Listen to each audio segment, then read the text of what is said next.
Complains है लोगों की, please do not watch this video if you have complaints with your life. Reason ये है, कंफर्टेबल जो लोग हैं प्लीज ना देखें। छोटे और कमजोर दिल वालों के लिए मैं बात ही नहीं करता हूं। See generally now youngsters, youth और anybody in this country, specially Bharat में बड़ी शिकायतें आई हैं कि यार हमें ये नहीं मिल रहा, वो नहीं मिल रहा, हमारे पास कंफर्टेबल लाइफ नहीं है। What do you know about the problems? The guys, those who face the highest trouble and the biggest problems of this country, the least paid by the government, but has the biggest pride to be called the soldiers of this country and soldiers of Indian Armed Forces. मैं उन सिपाहियों की बात कर रहा हूं। Example, जब ये वीडियो देख रहे हो ना, तब हजारों लोग वहां सियाचिन ग्लेशियर में, शायद आधों को तो नक्शा भी नहीं पता होगा, सैन फ्रांसिस्को ऐसा बता देते हैं मैप पे आजकल बच्चे। You can not live without the chatting और व्हाट्सएप और फेसबुक मैसेजिंग और texting for half an hour और 1 आवर। मैं उन सिपाहियों की बात कर रहा हूं जो ग्लेशियर में रहते हैं। 8G 10G 4G 8G सब इधर चलता है दोस्त, वहां कोई जी नहीं होता है। वहां पर सिर्फ गालियां सुनाई देती हैं उस साइड से, और यहां से खड़े होकर भारत माता के लिए खड़े हुए। Remember one thing, they are not there. They are not fighting for this country only because they hate the enemy. वो इस देश में रहने वाले लोगों से बहुत मोहब्बत करते हैं, इसलिए वो वहां पर है। They are not there for the payment which is given to them. They are not there for the privileges which are not given to them. Privileges are given to you. The facilities are given to you. फिर भी इतनी complains, अरे पानी गिर गया, हम college नहीं जा पाएंगे, ये हो गया। बहुत कंप्लेन्स है माँ बाप से इन बच्चों को। Remember that. दोस्त कंप्लेन करने के लिए बहुत लोग हैं, लेकिन वो कंप्लेन नहीं करते हैं। क्यों नहीं करते हैं? Because they are fighting for this land, they are fighting for this country, they are fighting for that emotion of freedom, they are fighting for that emotion which belongs to you, which doesn't belong to them. वो एक sense of responsibility, sense of security आपको देने के लिए वो रात भर खून में खड़े हुए हैं। आप बात करते हो -50 जनरल टेम्परेचर है सियाचिन ग्लेशियर का, -50 जनरल।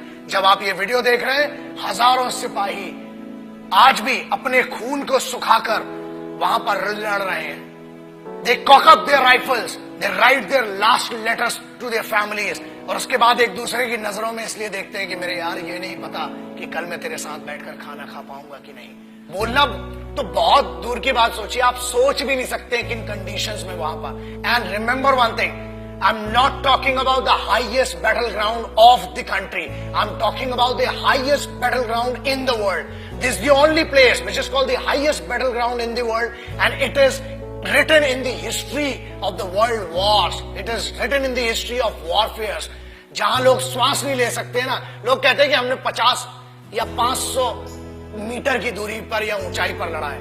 ये हजारों मीटर की ऊंचाई पर है, जहां सांस नहीं आती है, दिखाई नहीं देता है।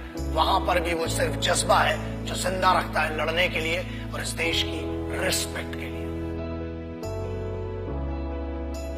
किसी बेवकूफ गद्दार ने भी बीच में कुछ कहा था कि Indian army is rapist in Jammu and Kashmir. अरे बेवकूफ, फौज रेप करती है ना तो हथियारों से करती है, और होल होके तुम्हारा रेप निकलेगा। याद रखना, ये तो कॉन्स्टिट्यूशन है कि हमें फौज की आज भी अतीक और इज्जत है कि फौज आज भी कुत्तों को नहीं मारती, इसलिए बचे हुए हो। और याद रखना, किसी के भी खिलाफ कह लेना, मगर हिंदुस्तानी फौज, Indian army, navy and air force के बारे में बोलने के पहले 1 करोड़ बार सोचना, क्योंकि याद रखना, अगर फौज रेप पे आ गई ना तो तुम्हारी रूह का रेप होगा। Indian Army does not rape. Army, Navy, Air Force, they protect your women, they protect your sisters, because they consider every woman and every young woman as their sisters and mothers. That's why you are protected. बोलना बहुत सरल है और बहुत दम है, बहुत खुजली है, बहुत गर्मी हो रही है ना, आ जरा बॉर्डर पे 2 दिन की ड्यूटी करके दिखा, चूतड़ में से पूरी गर्मी बाहर आ जाएगी। अक्टूबर 1947 देश अभी आजाद ही हुआ था कि हम पर तो जंग थोप दी गई। But who did that? Let's talk about that. I'm talking about first unit of Sikhs, the first battalion of Sikh, one of the most elite, one of the most respected and decorated regiment of the Indian Army, called the Sikh Regiment. And this is this wonderful story. The guys whom I'm talking about, the finest warriors, the finest Khalsa warriors, वो खालसे थे जिन्हें airlift किया गया था 1947 में, जब लश्कर troops ने attack किया था हमारे ऊपर, and they were the guys which were leaded by a Muslim commanding officer. That makes me feel that pride of being an Indian. एक ऐसी सिखों की पूरी पलटन जिसे एक मुस्लिम कमांडिंग ऑफिसर ने लीड किया, and this has gone in the history of wars. दुनिया में कभी भी इतना खतरनाक ऑपरेशन नहीं हुआ, और उस सिख रेजिमेंट ने they protected the guys. And whom did they protect? The bigger question is that.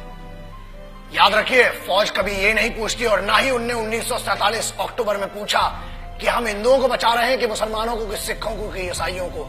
हम हर उस इंसान को बचा रहे हैं जो भारत में पैदा हुआ है, जो एक हिंदुस्तानी है, जो एक भारतीय है.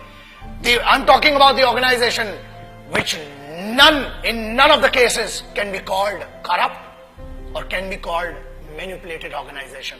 The most pious and the most respectful organization of this country, the institution of this country, is called the Indian Armed Forces. So that's why I always say respect our forces, because they are the actual protectors and actual sons of this country. Jai Hind, Vande Mataram.